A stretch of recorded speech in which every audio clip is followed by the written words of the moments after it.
Halo, assalamualaikum warahmatullahi wabarakatuh. Sekarang hari Jumat sore. Tadi gue bikin video yang HM itu di farm gue setengah 3 sore. Sekarang jam 5 sore, jam 5 pas gue baru ke petani gue lagi. Ini gue kesini karena gue pengen nganter paket. Jadi ini gue nganter paket tuh. Itu ada paket gue yang dikirim. Jadi itu kiriman yang Shopee. Jadi kalau mau order di Shopee langsung order di Shopee. Nah ini sekalian gue ngecek dah. Ini posisi masih hujan, masih hujan, masih gerimis, tapi lumayan juga gerimisnya, tapi nggak apa-apa. Gua kasih lihat buat kalian progresan ikan-ikan yang ada di depan ini. Hujan-hujan aja nggak apa-apa, langsung gua cek satu-satu buat kalian, terutama buat subscriber. Pokoknya kalau misalnya kalian belum subscribe atau jadi kalau udah subscribe kalian pasti udah jadi mantap-mantap lah pokoknya. Nah ini alhamdulillah nih, ini posisi gue lagi ada di dalam. Jadi ini posisi di dalam. Kalau dari lihat kiri kanan ini bak kulkas. Jadi kalau di rumah gue itu pembesarannya pakai bak bulat, kalau di sini pakai bak kulkas. Jadi kelebihan bak kulkas itu dia lebih besar, jadi ikan lebih cepat gedenya. Kalau pakai bak bulat yang di rumah gua itu posisi baknya terbatas. Jadi kapasitas ikannya cuma maksimal 300 ekor. Kalau ini bisa 500 ekor. Jadi lebih banyak isinya. Nah, ini gua kasih lihat spill ikannya. Jadi nggak tahu ini ikannya ada apa aja. Gue juga belum ketahuan. Ini baru banget gua ngecek pagi-pagi sore-sore ini. Masih hujan ini. Masih hujan. Nah, ini masih burayak tuh. Masih kecil banget, masih burayak. Susah ngeliatin lagi. Ini juga sama, masih burayak tuh. Jadi ini progresan kebanyakan. Kemarin gue datang itu katanya lagi banyak FCCP yellow sama red. Jadi lagi dibanyakin. Jadi alhamdulillah di Shopee gue FCCP yang land Vietnam itu banyak banget yang udah ngambil, dan terutama yang serian terbaru juga udah banyak banget yang udah ngambil. Jadi buat kalian kita cetak lagi tentunya dengan serian dan juga dengan kualitas yang terbaik. Jadi jangan lupa kalau kita nyetak ikan cupang, yang penting itu kualitas nomor 1.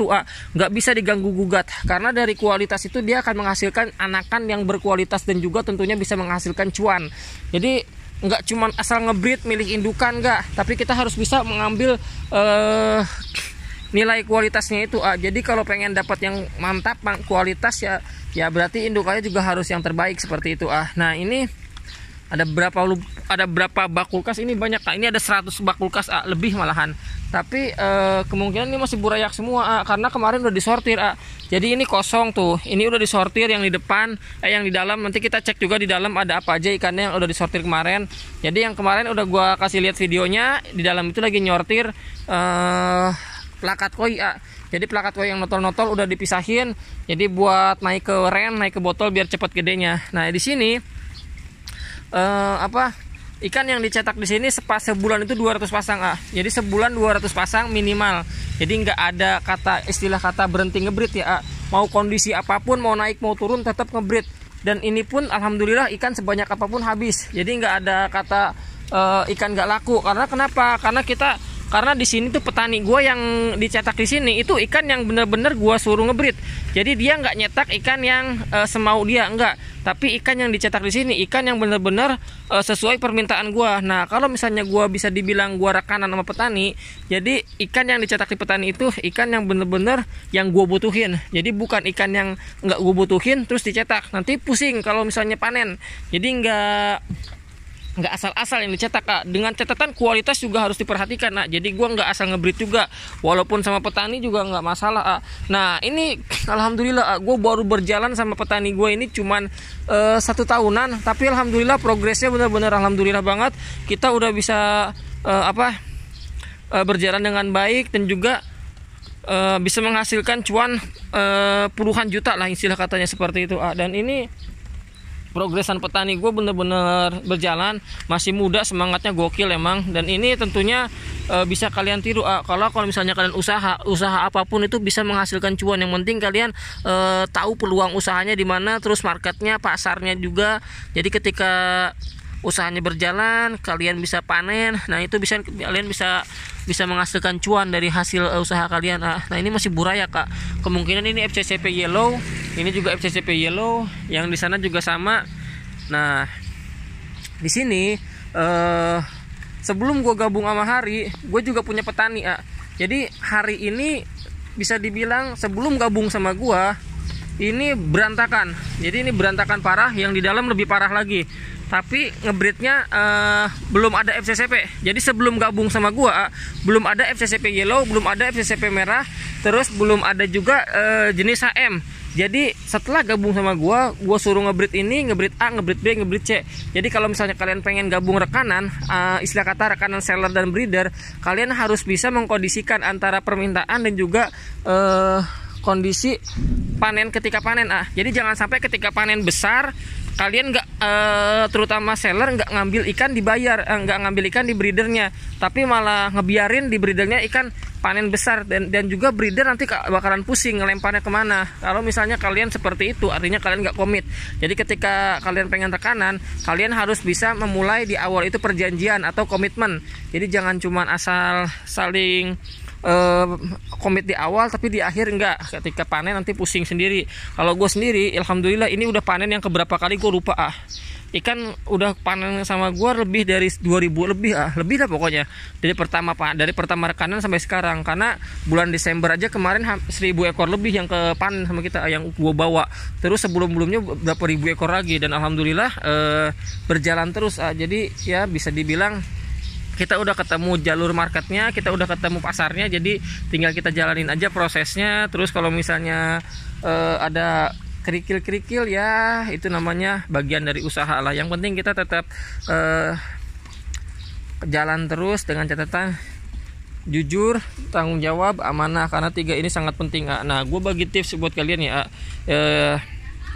Sebelum gue gabung sama petani ini, sebelum gue rekrut si Hari jadi petani gue, dulu gue punya petani, indukan gue support total hampir 30 juta.